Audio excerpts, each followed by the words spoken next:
antes que la justicia haya fallado o que siquiera las partes hayan podido establecer la verdad en el bullado caso del atropello de Héctor Canales la madrugada del 18 de septiembre, la polémica ya se instaló con todas sus aristas en esta historia. Él viajó a ver a mi madre acá en el sur y lamentablemente iba camino a la casa a tipo 6:30 de la mañana, donde de repente se escuchó unas personas, vecinos del lado, que hubo un accidente. Yo, como vi el jeep delante mío ahí, color mostaza, mica antigua, decidí a seguirlo en ese momento. Fue un control de identidad y se trasladó a la unidad de forma voluntaria y luego la jueza de garantía dispuso una orden de detención por la responsabilidad que pudiera tener. Que pocas veces hemos asistido a un proceso que se ha ido complicando tanto a medida que pasa el tiempo, donde quizás el primer error haya sido el hecho que Héctor Canales no recibió ayuda inmediata por parte de los involucrados. En una curva arrolló a una persona que caminaba casi por el centro de la calzada, por la pista de circulación que me correspondía.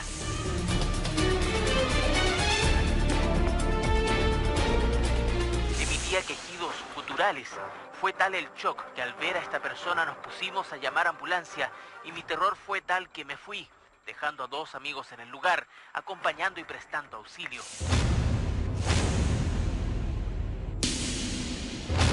Según se ha establecido, la madrugada del 18 de septiembre, Martín Larraín y ahora sabemos que otros 3 acompañantes impactaron de lleno al poblador Hernán Canales en el cruce Quina Chile de Curanipe. Minutos después, Larraín habría abandonado la escena de los hechos, quedando sus amigos a cargo de ayudar al moribundo Héctor Canales.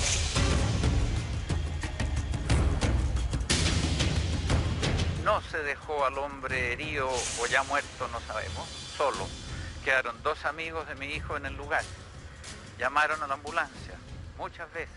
No llegó el auxilio, ¿por qué? Porque al mismo momento, misma noche, hubo 3 o 4 accidentes en la zona de Curanipe, porque había ahí una reunión de gente por las ramas famosas.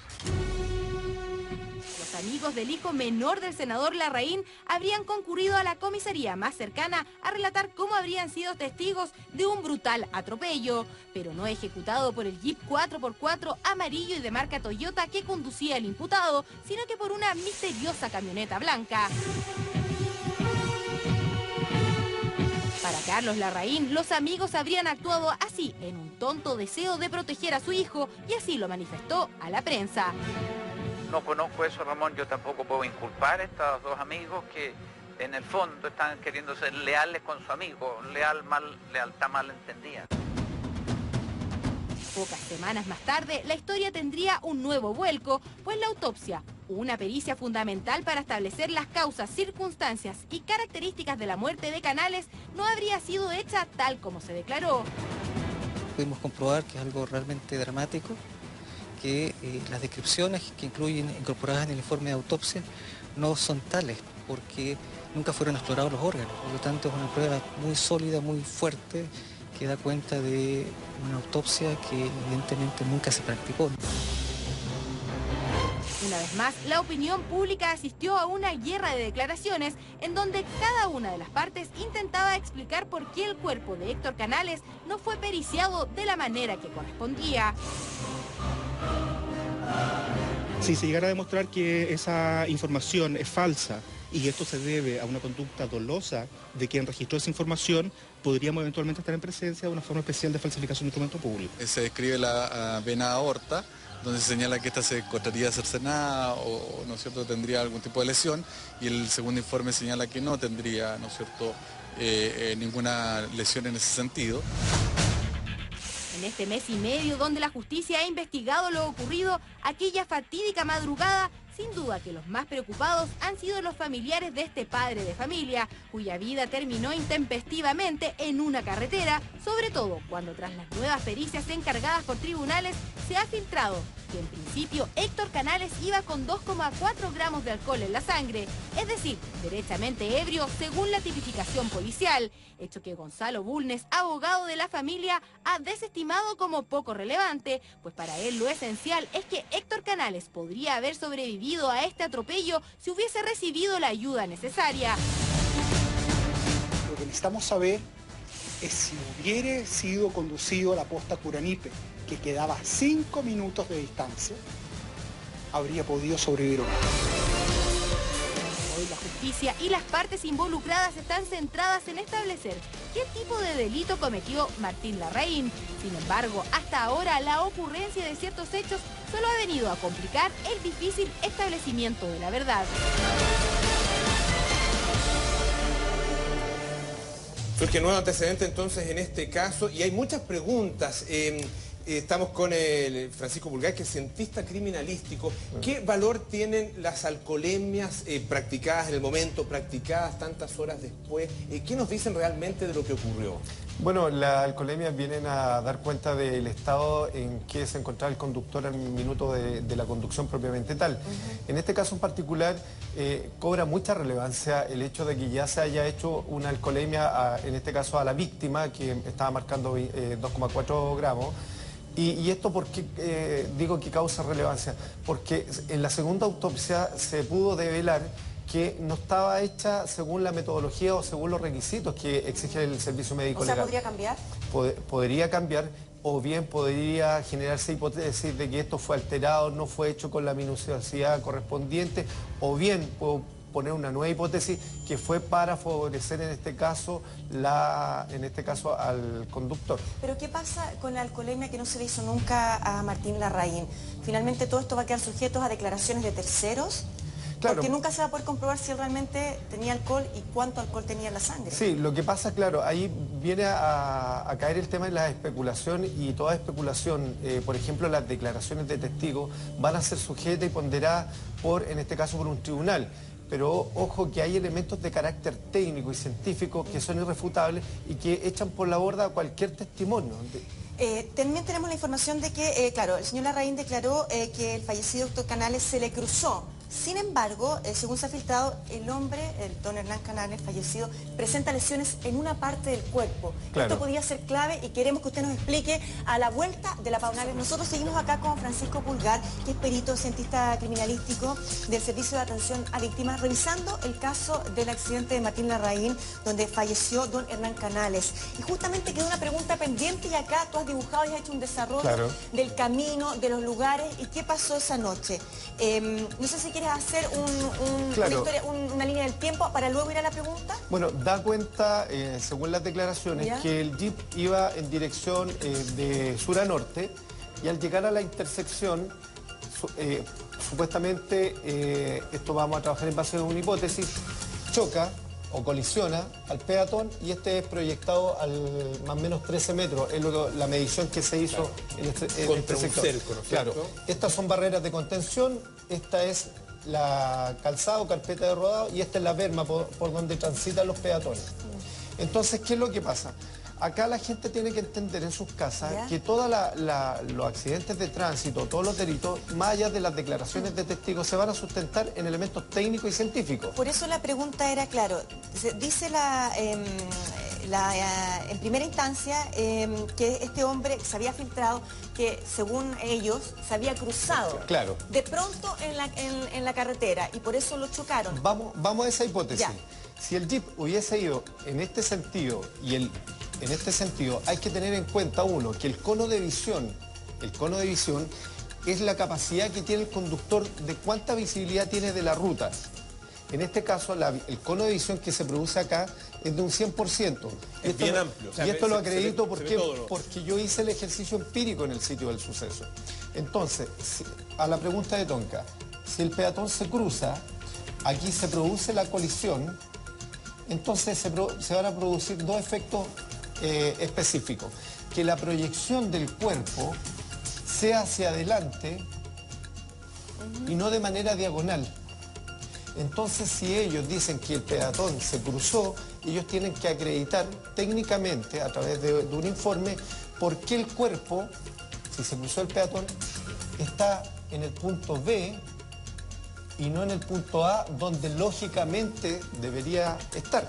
Francisco, en ese sentido, entonces, la diferencia en las versiones está en que Unos dicen que el choque se habría producido aquí, el atropello, digamos, en medio de la calzada. Claro. Y lo que dice la defensa es que se habría producido en la berma. Justamente. Eso no es posible establecerlo a través de algún tipo de huella en el lugar. ¿Existe evidencia de eso? Es posible establecerlo y no necesariamente con la huella de frenado, porque ojo que en algunos accidentes de tránsito, y para que lo sepa la gente, está ausente la huella de frenado. No así los restos de la deformación del vehículo que caen, las micas, parte de la pintura. Entonces es el punto probable de colisión. Así que aquí hay un tema que no es menor, y que yo he insistido mucho, que no eran 3 las personas que iban en el jeep, sino que más de 3. ¿Por qué es importante esto? Porque recuerden que un jeep a mayor carga o mayor, digamos, personas, existe un problema de sustentabilidad, la suspensión. Entonces estamos hablando de un vehículo que lleva 4, 5, 6 personas, que toma una curva y estas mismas personas, por un efecto de fuerza centrífuga, se pueden inclinar hacia el lado derecho, haciendo que el conductor pierda el control del vehículo. Ahí es clave, Francisco, la velocidad a la que venía el vehículo. ¿Es posible establecer a qué velocidad venía? Claro. Sin tener la huella de frenado, en este caso en particular porque está ausente, y los peritos de la CIAT así lo debiesen establecer, la proyección de la masa, y aquí vamos a trabajar con elementos de física, fue trasladada más o menos 13 metros. También lo medimos con un medidor láser Bushnell, en el sitio del suceso, desde el punto de colisión que daban cuenta los testigos hasta el lugar, la posición final del cuerpo. Entonces, en un caso similar que trabajamos acá en Santiago para una agrupación de ciclistas, también bajo estas mismas características, la velocidad que se logró determinar era entre 75 y 95 kilómetros por hora. Aquí estamos hablando de un camino rural de máxima 60. 50. Entonces entre 75 y 90 kilómetros por hora. Otra pregunta es, a propósito de que ellos dicen, la defensa dice que esta persona entonces habría cruzado la calle. Claro. Pero ¿qué pasa? ¿Dónde está herido el cuerpo del señor Canales? Ya. Porque eso sin duda va a dar un punto para saber si se cruzó o estaba al otro lado de la calzada. Mira, eso es importante también que la gente lo sepa, y muy buena tu pregunta respecto a que el segundo protocolo de autopsia nos va a permitir tener en detalle, ya que el primero fue bastante feble, cuáles fueron las lesiones que recibió Canales. Y con ello hacer consistente las lesiones que pudiese tener el cuerpo en la zona superior, digamos extremidades superiores, en los brazos, en la pelvis, en las piernas, conteste con qué, con la deformación del vehículo. Entonces nosotros como peritos y especialistas en el área de tránsito hacemos una correlación, y es lo que debe hacer el informe de la CIAT, correlacionar las lesiones de la víctima, en este caso el señor Canales, y la deformación del vehículo. Con esos elementos técnicos nosotros vamos a ver, uno, dónde golpeó, si son contestes las lesiones respecto al impacto, y descartar cuáles fueron hechas por el vehículo y cuáles fueron hechas por la llegada del cuerpo a la posición final. Y eso también es un elemento que ayuda a determinar dónde ocurrió exactamente. ¿Dónde está el señor Canales? Porque finalmente ahí es donde está la disputa. Lo que dice, la defensa es que el señor Canales se cruzó intempestivamente por la calzada y que eso hizo imposible la reacción del conductor, que era Martín Larraín. Y lo que dicen los querellantes, digamos, es que él no se cruzó, que estaba simplemente en la berma. Ese antecedente, la relación entre las lesiones y lo que ocurre con el auto, la deformación del auto, ¿puede ayudarnos a establecer eso? O sea, totalmente. Por eso les vuelvo a insistir. Cuando la teoría de la defensa o la hipótesis de la defensa es que el peatón se expone a un riesgo, no pudiendo el conductor reaccionar, ellos tienen que decir, bueno, ¿cuál es el punto probable de colisión? Entonces, si ellos me dicen que sobre la calzada o a la orilla de la calzada, el punto de colisión tiene que estar sustentado respecto a la trayectoria de la masa. Entonces, si ellos me dicen que desde el punto A se produce la colisión, yo a través de cálculo tengo que generar una trayectoria probable. Si eso es consistente, le doy toda la razón a la defensa. Pero en base a los antecedentes levantados respecto al punto de colisión que dan cuenta los testigos en el lugar, este sería en la berma, y además un punto característico no menor. O sea, para detenernos en eso, Francisco, hasta el momento lo que se puede establecer de acuerdo con las pericias que se han realizado es que el impacto habría sido en la berma. En la berma, pero aquí hay un punto característico muy importante, en que en la barrera de contención hay polvo removido. ¿Y eso qué significa? que el cuerpo tuvo que haber rozado ese sector y es consistente con la trayectoria. Entonces, si yo uno el punto probable de colisión, que es la berma, conteste con el polvo removido y la posición final del cuerpo, me da un sector totalmente lineal y acorde a la segunda hipótesis que plantea en este caso el querellante. Oiga, Francisco, Aquí entonces son 3 puntos y finalmente tenemos claridad, de acuerdo con con los peritajes que usted señala, en 2. Por la posición final, digamos, esta posición final, sí, y lo que ocurre en la barrera, sí, donde queda marcado también. Eso el polvo removido. Y ahí podemos establecer esta línea recta y que, por lo tanto, tiene que seguir hasta tocar, digamos, con el punto del impacto, que de acuerdo con esto habría sido entonces acá en la verga. Claro, y lo otro importante es que, por ejemplo, si yo tengo un vehículo, en este caso el Jeep, es importante el tema de las deformaciones. Por eso nosotros recomendamos siempre a la gente, cuando se ve expuesta a un accidente de tránsito, que siempre tome fotografías de los daños y de las posiciones finales del vehículo. Eso les va a permitir a aquella persona que se siente mermada en su derecho de responsabilidad, que, digamos, hacer un peritaje mucho más conteste y mucho más potente. Entonces, por ejemplo, este es el Jeep. La deformación que el Jeep presenta es en este sector, en el tapabarro derecho. Entonces, si ellos me dicen que esto fue en la calzada, claramente la proyección del cuerpo debería ser hacia adelante y no hacia el costado. Entonces, pero les vuelvo a insistir, no es un tema menor el acreditar o descartar que eran 6 las personas que iban en el Jeep. ¿Usted dice que eran 6? Eran, por lo menos tenemos acreditado 4. ¿4 por qué?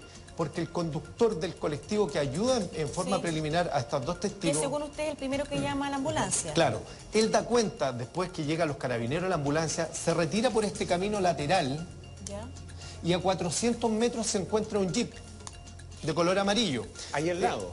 Al lado. Antes de eso, porque ocurre el accidente, ¿por qué no lo hacemos cronológicamente? Ocurrió el accidente, fue el golpe, ¿qué pasó ahí? ¿Qué ocurrió? ¿El auto se quedó ahí, volvió, entró 400 metros? ¿Qué pasó? ¿Cuál es la hipótesis según los antecedentes que tenemos? Que el vehículo iba acá, toma la curva, se produce el atropello, el cuerpo se proyecta, ellos siguen de largo, se detienen, se dan cuenta del incidente, se devuelven y el vehículo queda a 400 metros del lugar. Se tuvieron que haber bajado estos 2 testigos, que son los que relatan el accidente de tránsito, que dan cuenta de manera, digamos, bastante... ¿Estos 2 testigos venían en el Jeep o claro, estaban ahí en el paradero? Venían en el Jeep. Es la pareja de amigos que dan la primera información. Y dan la información falsa respecto a que esto fue una camioneta blanca y todo el mundo estaba buscando una camioneta blanca con deformaciones. Entonces, es ahí cuando pasa esta situación. ¿Por cuánto tiempo habría estado el Jeep ahí a 400 metros? Entre 45 minutos a 1 hora, según lo declarado por los mismos testigos que dicen que estuvieron entre 45 minutos a 1 hora esperando ayuda.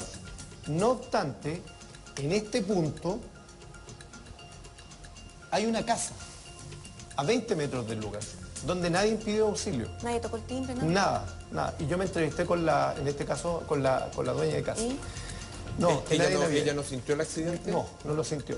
Entonces, ¿qué es lo que pasa? Perdón, Francisco, a propósito de esos 45 minutos en que se esperó ayuda, en que ese auto también podría haberlo llevado a un centro asistencial, es clave la segunda autopsia, porque finalmente hay que comprobar que si es que hubiera tenido atención oportuna, don Hernán Canales a lo mejor estaría con vida. Claro, como lo indica el doctor Rabanal, él dice, da cuenta que hubo órganos que no fueron explorados, y claramente ese informe va a ser determinante para ver si él tuvo las posibilidades o no de poder haber sido asistido. Más allá de que él haya estado con 2,4 grados de alcohol en el cuerpo. Pero ¿cuánto rato después ya se produce el fallecimiento de Héctor Canales? Eso no está acreditado en 100%. Pero la segunda autopsia sí va a determinar, o sea, una autopsia bien realizada puede determinar cada uno de esos detalles. Claramente, o sea, porque es una exploración mucho más en detalle y los médicos forenses saben cuáles son los puntos característicos que deben abordar para acreditar una estimación probable de vida. En su experiencia, el hecho de que Héctor Canales haya o no haya transitado en estado de ebriedad, ¿en qué puede modificar las cosas? En nada, porque el accidente de tránsito, a ver, la ley 18.290, que es la ley de tránsito, dice que en uno de esos artículos que el conductor tiene que ir siempre atento a las condiciones del tránsito y tiene que ir respetando la velocidad y ir atento a lo que se enfrenta en la vía. En este caso en particular, si el peatón se expone a un, digamos a la calzada, claramente con 2,4 podría ser un agravante en la medida que se logre acreditar que el atropello fue en la calzada y no en la berma. Y ojo, no es un punto menor, que cuando todo conductor, la gente en la casa se enfrenta a algún tipo de cruce, se enfrenta a algún tipo de curva, lo primero que hace es reducir la velocidad, porque los cruces son sectores de alto riesgo, porque pueden venir otro tipo de vehículos y sobre todo en zonas rurales donde también estamos expuestos a que cualquier animal se pueda cruzar intempestivamente. Francisco, quiero volver al tema de la autopsia. Si se hubiera realizado una primera autopsia como corresponde, me imagino que sería más fácil comprobar todos los detalles. El hecho de que se haga una segunda autopsia con una distancia de tiempo, ¿perjudica los datos? ¿A los datos no son de la misma calidad o se puede llegar a los mismos detalles que eso se hubiera hecho, no sé, al día siguiente, por ejemplo, del accidente? Claro, o sea, lo ideal es recoger siempre la información en tiempo real y siendo contemporánea. Hay una frase del doctor Edmond Locard que dice: el tiempo que pasa es la verdad que huye. Entonces los médicos legistas, en este caso con la tecnología que hoy tienen y con los grados de experiencia que tienen en otros casos, claramente pueden llegar a una verdad más allá de que haya pasado un tiempo determinado. Quería volver a la cronología. Este auto entonces queda de alguna manera oculto aquí, ¿no es cierto? Claro. A 400 metros de donde se había producido el accidente. Esto a 400 metros lo digo, ¿sí? claro, lo digo porque se midió con odómetro. Toda la información es sustentada bajo un análisis técnico. Perfecto. Y ahí se detuvo el auto. Claro. Permaneció el Jeep permaneció alrededor de 45 minutos. Estos dos testigos se bajaron. ¿Qué pasó con el resto de las personas? ¿Hay algún antecedente? ¿Qué es lo que pasa? Que ellos fueron trasladados por este colectivero a Carabineros y el colectivero después retorna. ¿Por qué? Porque él tiene que entregar un vehículo a una persona que vive más adentro de este camino de tierra. Entonces, cuando él ingresa, se topa con el Jeep. Se topa con el Jeep detenido. ¿Vacío? No, se topa con el Jeep y él piensa que es un vehículo parejero. Entonces él, dentro de su perspicacia, les toca la bocina y pasa lentito por el lado y en el asiento del conductor ve a una mujer distinta a la que ya había llevado. Entonces a él no le llamó la atención al Jeep, del Jeep. ¿Por qué? Porque todos estaban buscando una camioneta blanca. Entonces después hizo la correlación de que este Jeep era el que realmente había participado en el accidente de tránsito, que nunca huyó, siempre estuvo ahí a 400 metros. Y eso tampoco estuvo en la declaración ni de estos testigos ni tampoco en la primera declaración del... Es que hoy las declaraciones, ¿no? si nosotros nos vamos a la investigación propiamente tal, acá los testigos le han mentido a Carabineros, le han mentido a la Fiscalía, por tanto, con la agravante de que se hizo un protocolo de autopsia carente de metodología e insuficiente para tomar datos importantes que nos permitan correlacionar de manera técnica y científica de cuál fue la acción criminodinámica del accidente de tránsito. ¿Qué pericias podrían faltar para esclarecer el caso? A ver, para mí en materia técnica es muy importante poder acreditar la cantidad de ocupantes que iba en el Jeep para ver la suspensión del vehículo. Y eso afecta netamente a la conducción del conductor. Muchas veces en materia legal no es considerada, pero en materia técnica sí lo es. Usted decía, tiempo que pasa, verdad que huye, y hay ciertos elementos que simplemente no se pueden volver a reconstruir, como por ejemplo la alcoholemia del principal involucrado, de Martín Larraín. ¿Cuánto puede pesar la falta de ese antecedente en la decisión final de la justicia? Bueno, bastante, porque son agravantes, porque no se sabe si iba bajo la influencia del alcohol o bajo los efectos del alcohol, más allá de que él haya reconocido. O directamente en estado de ebriedad. Claro, porque ojo que él en la primera declaración reconoce que consume algunos ponches y después desmiente la primera declaración y da cuenta de que no sabe por qué dijo eso. Entonces ahí claramente hay un asesoramiento por parte de los abogados. Por tanto, llegar a una verdad de cuánto consumió, claramente lo vamos a poder establecer a través de lo que digan los testigos. Una última cosa, ¿dónde está la clave a su juicio? ¿Qué es lo que podría desequilibrar las cosas hacia un lado o al otro? Aquí no hay receta para esto, o sea, en términos simples y sencillos, el informe de la CIAT de Carabineros, en la medida que haya sido construido metodológicamente bien, y levantando todos los indicios correlacionados con el protocolo, con el segundo protocolo de autopsia, va a permitir tener una verdad sustentada en elementos técnicos y científicos. Y qué increíble que cada uno de los detalles finalmente el sitio del suceso habla y entrega todas las pruebas de un caso. O sea, si se realiza una buena investigación, ¿usted está seguro que la verdad va a salir a la luz? va a salir a la luz, así también como aquellos testigos que son mentirosos, porque hay testigos mentirosos, hay víctimas mentirosas. Por tanto, los elementos de juicio en la reforma procesal penal hoy se sustentan en materia técnica y científica. Un detalle final, que es yo creo que una pregunta que se hace mucha gente. ¿Podría Héctor Canales haber recibido auxilio de manera oportuna? No sabemos si hubiera llegado o no vivo, si hubiera podido ser, habérsele salvado la vida, pero por lo menos haber recibido auxilio. Claramente, lamentablemente aquí hay que ver la relación de quiénes eran los participantes, si alguno de ellos tenía conocimiento en primer auxilio y si alguno de ellos se acercó al cuerpo por último para ver en qué condiciones había quedado. ¿Usted cree que hay testigos que todavía han guardado silencio? ¿Hay personas que tienen conocimiento de información de lo que ocurrió esa noche y no han hablado? Claro, a mí me hace mucho ruido la acompañante, esta acompañante que ya está acreditada a través del testigo que estaba en el asiento del conductor. ¿Por qué? Porque ella iba sentada de copiloto al lado del conductor, por tanto ella es la que ve dónde impacta el cuerpo del señor Canales en el vehículo. Nosotros queremos agradecerle a Francisco Pulgar, cientista criminalístico del Servicio de Atención a Víctimas. Vamos a estar atentos a cómo se desarrolla este caso en el fallecimiento de don Héctor Canales y qué va a pasar con la defensa de Martín Larraín, hijo del senador Carlos Larraín. Muy amable, ha sido muy claro. Nos vemos más adelante.